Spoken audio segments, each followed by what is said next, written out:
O governo federal quer que a Câmara dos Deputados vote na próxima semana o projeto da reforma da Previdência.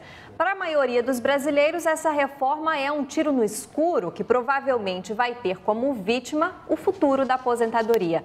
Para tentar amenizar a insegurança popular, o projeto teve algumas alterações. Vamos ver.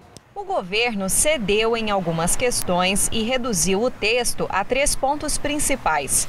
A idade mínima de aposentadoria passa a 62 anos para mulheres e 65 para homens, tanto contribuintes do INSS quanto servidores. 60 anos para professores e 55 para policiais. O tempo mínimo de contribuição é de 15 anos para segurados do INSS e de 25 para servidores públicos. Novo cálculo do valor da aposentadoria, começando de 60% para 15 anos de contribuição até 100% para 40 anos.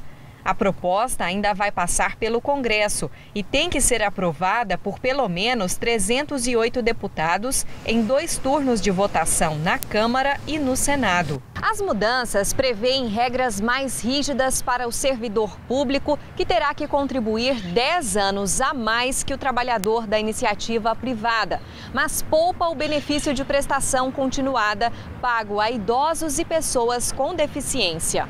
A expectativa do governo é votar o novo texto da reforma no dia 18 ou no dia 19 na Câmara dos Deputados e em fevereiro do ano que vem no Senado. O momento é de assimilar as alterações e se preparar para o futuro. Por isso, vamos tirar as dúvidas dos telespectadores do Jornal do Meio-Dia. Para quem está perto de se aposentar, qual que vai ser a regra? Muda alguma coisa para quem já está aposentado? Existe esse déficit, doutor? Depois de tanta arrecadação, tantos recordes que a gente vê aí, existe esse déficit? Quem trabalha na roça é mais difícil aposentar? Pois é, vamos responder essas perguntas agora com um especialista nesse assunto, Alan Rocha, que está conosco aqui nos estúdios e é presidente do Instituto Goiano de Direito Previdenciário. Boa tarde, bem-vindo. Boa tarde, é uma satisfação estar com vocês. Vamos começar pela pergunta do Mardônio. Ele disse na reportagem que quer saber qual vai ser a regra para quem já está bem pertinho de se aposentar. Existe uma regra de transição que o governo colocou na proposta da reforma da Previdência, que é uma idade mínima para isso.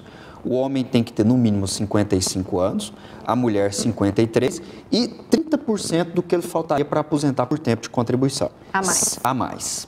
O Carlos Lourenço, que foi a pergunta em seguida, taxista, ele pergunta: o que acontece com quem já está aposentado? Quem está aposentado não muda nada, não vai atingir aquele que já se aposentou e que já recebe o benefício previdenciário. O Walter Cardoso, comerciário, perguntou se, afinal de contas, a Previdência tem déficit ou não. É uma pergunta interessante porque se fala de déficit da Previdência há muito tempo. E nós tivemos agora, inclusive no Parlamento Brasileiro, uma CPI da Previdência Social. E essa CPI identificou o quê? Um superávit no sistema previdenciário. Esse superávit vem da onde? Nós temos que colocar a Previdência, como diz a Constituição Federal, dentro do sistema de seguridade social. O que é sistema de seguridade social? Onde está a saúde, a assistência e existem outras contribuições para isso, que não somente a dos trabalhadores e dos empregadores, que é PIS, COFINS, Contribuição Social sobre o Lucro Líquido, e os concursos de prognóstico, que são os jogos de loteria. E por fim, a Iraci fez uma pergunta simples, mas que tem gerado uma polêmica. Ela diz o seguinte: vai ficar mais difícil para o trabalhador rural se aposentar, porque estão falando em um informe publicitário, o governo federal, que não vai ter mudança nenhuma para o trabalhador do campo. Isso é verdade? Não, isso não é verdade. Mudança vai haver sim para aquele que trabalha no campo. Ele, hoje, atualmente, ele não tem que contribuir e se a reforma for aprovada como ela foi apresentada, ele terá que contribuir para o sistema previdenciário por, no mínimo, 15 anos de contribuição. A Elisa mora no setor Santa Genoveva, é pensionista e está se preparando para se aposentar. Vai completar 15 anos de contribuição. Ela vai poder acumular a pensão com a aposentadoria? Se a proposta for aprovada, ela só vai poder acumular a sua pensão com a aposentadoria se a somatória dos dois não superar 2 salários mínimos. Se superar 2 salários mínimos, ela não pode acumular os benefícios. Aí ela fica com qual dos dois? Ela só vai ficar, ela vai fazer a opção pelo melhor. Quem trabalha, por exemplo, em ambiente que oferece risco, frentista de posto de gasolina, por exemplo, atualmente, 25 anos de trabalho, ele se aposenta. Com a nova regra, muda o quê?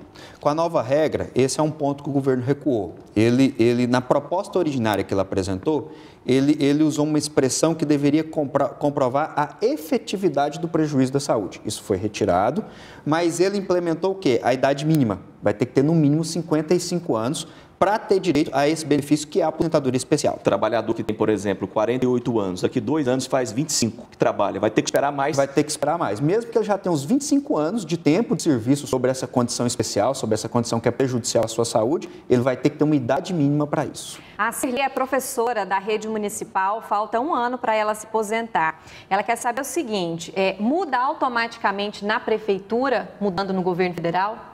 Vai ter uma regra transição também. Ela entra na transição. Entra na regra transição em que ela vai ter que ter essa idade mínima para ter direito a isso e mais os 30% que falta para ela se aposentar. Mas o efeito cascata é imediato nos estados e municípios? Sim, é por isso que, até justamente por isso que é uma PEC.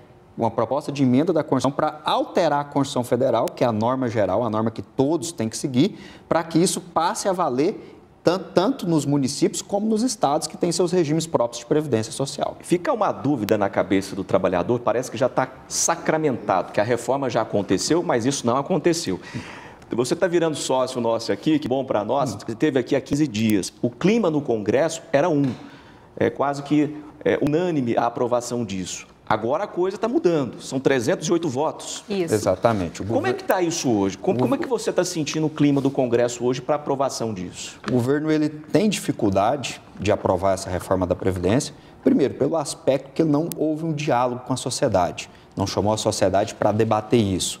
Os números de déficit da Previdência Social, a partir dessa CPI, a partir de divulgações que vão existindo ao longo do tempo, mostra que essa não é uma realidade. Então, ele não convence a sociedade da necessidade disso. E isso tem gerado, associado ao próximo ano, que é um ano eleitoral, em que os parlamentares podem ter uma certa dificuldade com a sua base quando eles aprovarem a proposta da reforma da Previdência, tem gerado todo esse clima de instabilidade para o governo para não conseguir essa proposta da reforma da Previdência.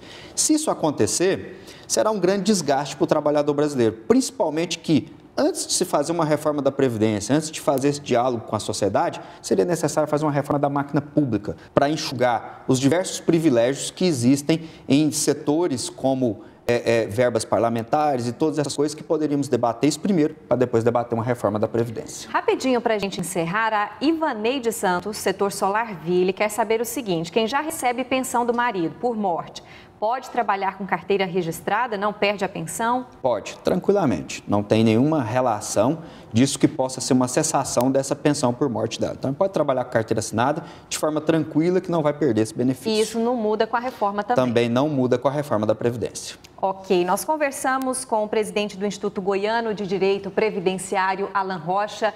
Muito obrigada pela participação e pelos esclarecimentos. A gente percebe que muita gente ainda precisa se informar sobre essas mudanças que podem acontecer e que são tão sérias na vida de todo mundo. Muito obrigada. É verdade. Eu que agradeço e um abraço para o telespectador.